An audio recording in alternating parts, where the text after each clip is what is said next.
Greetings, ladies and gentlemen, C6 here. Welcome back to more Chrono Cross. In the last episode, we end up going on a nostalgia trip and we gotten our very wonderful friend Kid back. And now in this episode, we're gonna go ahead and go visit Lucca one last time. Ignore all the sound effects that you're hearing. But anyways, let's go back to Viper's Manor and go talk to Lucca. I have to say though, having everybody's back is very glorious. I did grind for the items, but I'm just going to say this now, I only grinded for one set. And by one set, meaning just the daggers for Kid, and not for Crash. Because I'm going to say this now, grinding for them is ridiculously tedious. And what sucks is that the bosses that we're going to fight in Terra Tower will give us field spells automatically. So yeah, even though I don't really need to go ahead and grind for them in that, but I'm going to do it anyways because the Mass Immune won't be taken. It's just for me to just have fun for my new game plus. Why not? Wow, I'm actually shocked that this song is still playing even though there is no real danger here. Alright, whatever. I mean, I'm not going to complain. Whatever. Anyways, we visit Lucca in her lab. She'll give us some details. Yo. I've been waiting for Kid. There is something I want to give you. I was told to give it to you when the time was right. It's for you. From Lucca. From Lucca. You knew Lucca? Of course.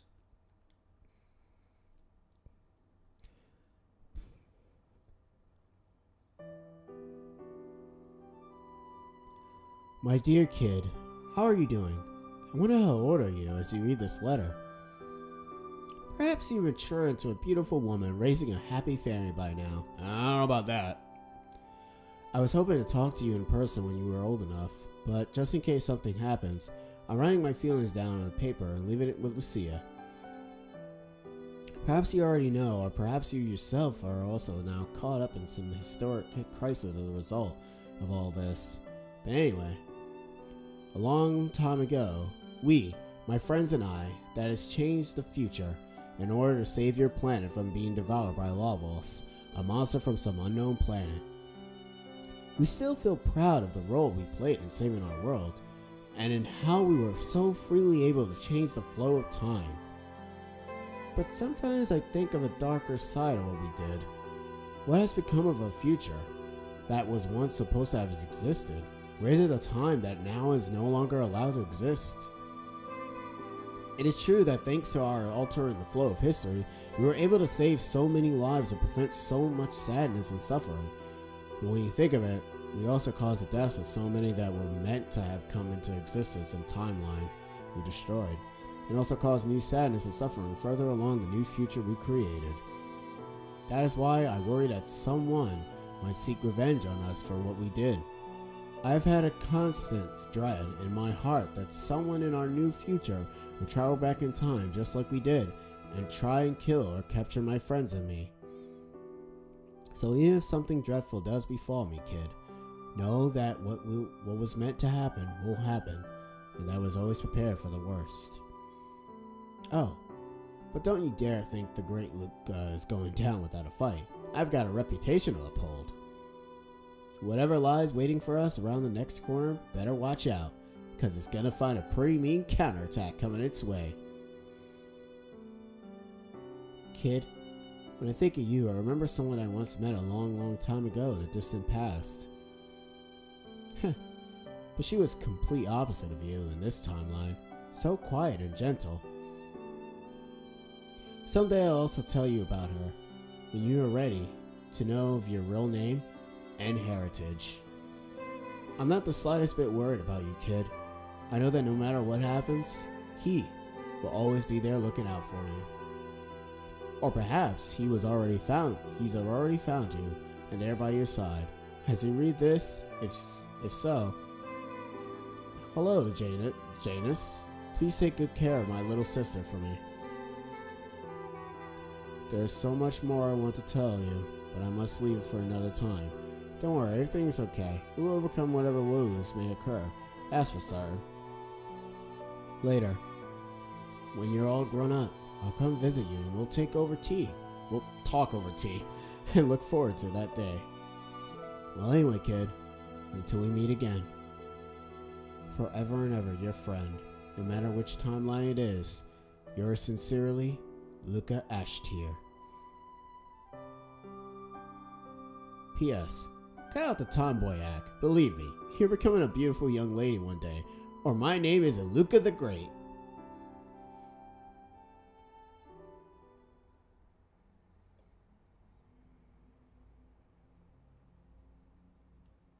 By the way, you notice how she mentioned Janus? You guys know who Janus is, right? You're the one who always laughed about how there's nothing definite or certain in this world. You received the rainbow shell. This technically will be your last rainbow shell, I think. I actually never got in that scene. I usually don't really remember it all that much. But, Janus. That is the original name, or the real name, of Magus from Chrono Trigger. Sis, if you guys remember, Janus' sister is Shala. Or Shella. If you played the DS port of Chrono Trigger, there is a dungeon that you go through, and a boss that you face, which is known as the Time Devourer. Well, actually, no. He goes by Dream Devourer in Chrono Trigger. But Shala is in that. This is, by the way, if you guys don't, well, it doesn't really matter already.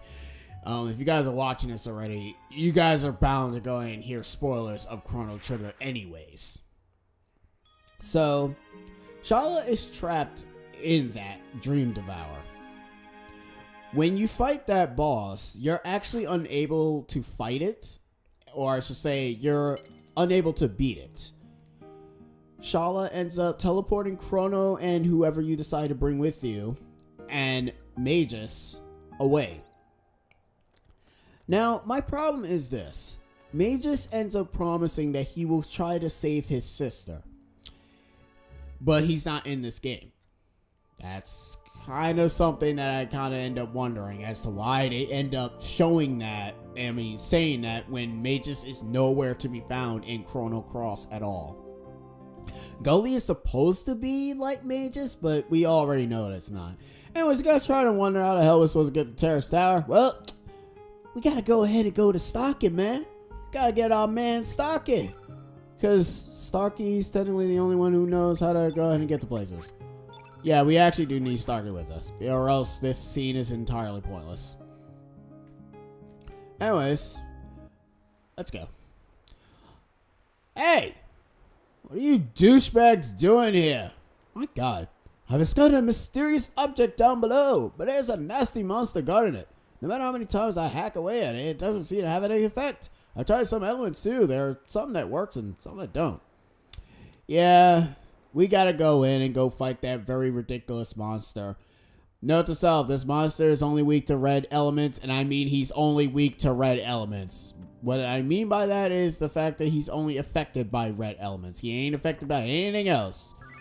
There's also another rainbow shell here. My god, there's a lot of them here. Alright, this is when you actually do start getting nothing but rainbow shells. I also do want to avoid these douchebags because I do not like these pufferfishes. But yeah, Shala. Where do I begin? Where do I even begin? There's a lot of places that I can begin. But if you're kind of familiar, you guys probably know where Kid is actually originated from. Anyways, we gotta kill this thing.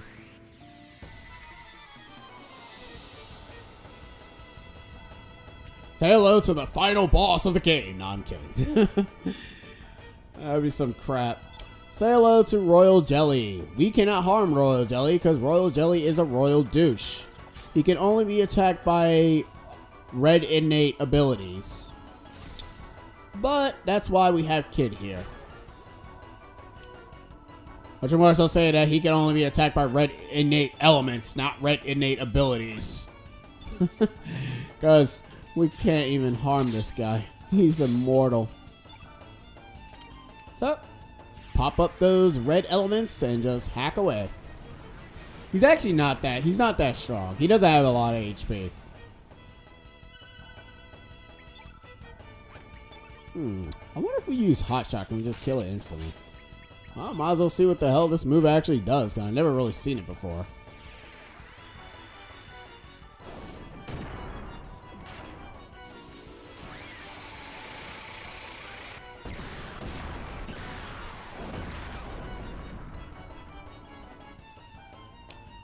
Wow, Lucca, you... Alright, whatever. I'm not gonna even complain. Why did Lucca build Kid a weapon of destruction? Okay. Well, you know what? Something tells me that if this thing won't die, I think we probably have to use Salamander. Salamander underwater? Look, gasp. Yeah, but this is an RPG.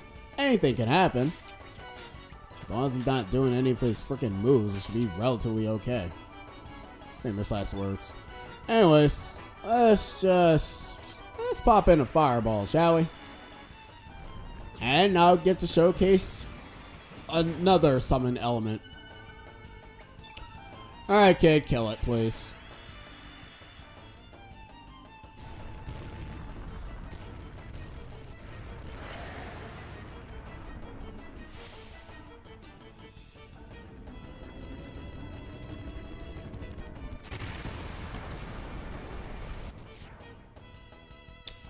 And then you go. Oh, that's funny. That's funny to me. I don't know why. It's just this. And that was probably the most pathetic boss I ever had the misfortune of fighting. Alright. Now, why are we here? Starky ship is the world is not broken. Starky, I'm happy. Could that be the reason why we have air down here? Affirmative. Starky ship creates a special force field. Starky think the other world Starky ship is pieces and parts are buried under the ground, but still working. Yeah.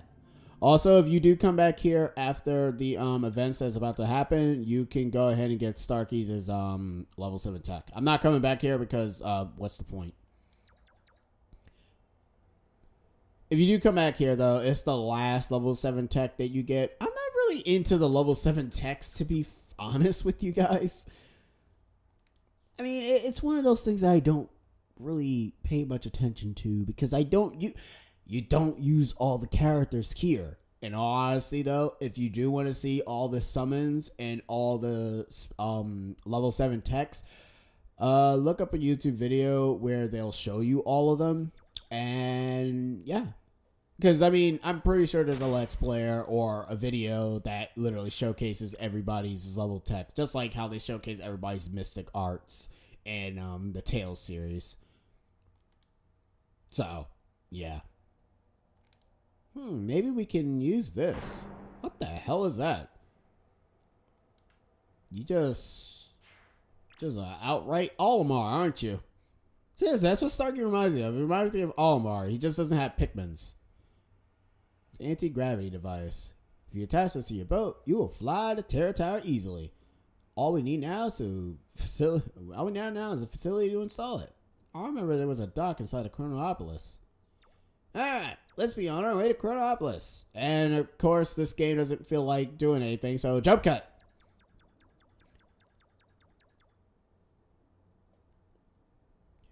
Let's see. Starky need this and that. It's a good thing Starky is smart, because if Starky wasn't, then we'd be Starky dead. This should do the trick. I also love how he's floating. All you have to do is load that thing in the boat, right? What are you talking about? We need to attach a stabilizer to keep the auto gyro from spinning out of control. I don't get it, but just hurry up. Time to get to work. Oh, Lord. That's why you need Starky with you, or else this cutscene won't play. Wow, that looks That looks tacky. See, all you did was load it on the boat. Negative. Oh, God. Now we get our final moments of peace. So, this is it. Never expected our encounter to turn out like this, did you, Serge? Why were we born? Why do we live? That's what we're going to find out with our own eyes.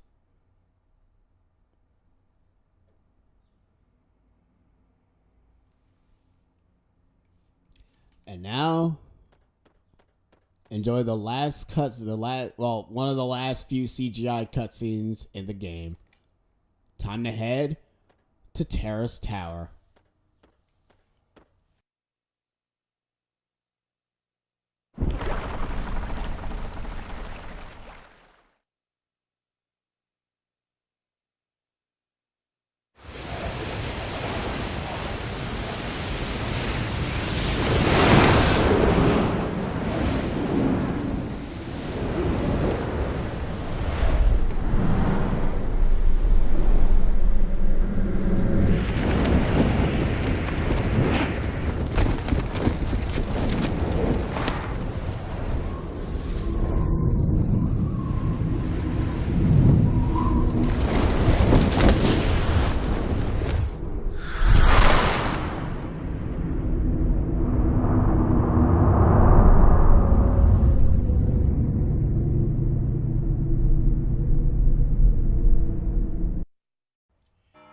Oh, by the way, before you ask, why couldn't we just fly all the way up? Because I'm pretty sure there's probably a limited altitude. Or BS logic, I don't friggin' know, alright? Anyways, guys, I'm gonna end the part here because I don't really feel like making it into a long episode. I know nothing really didn't happen, but we got ourselves a very heartwarming section with wonderful Lucca. I miss her already because she's dead. But you've done so much. Anyways, let's switch Starky out because I don't need no Starky here.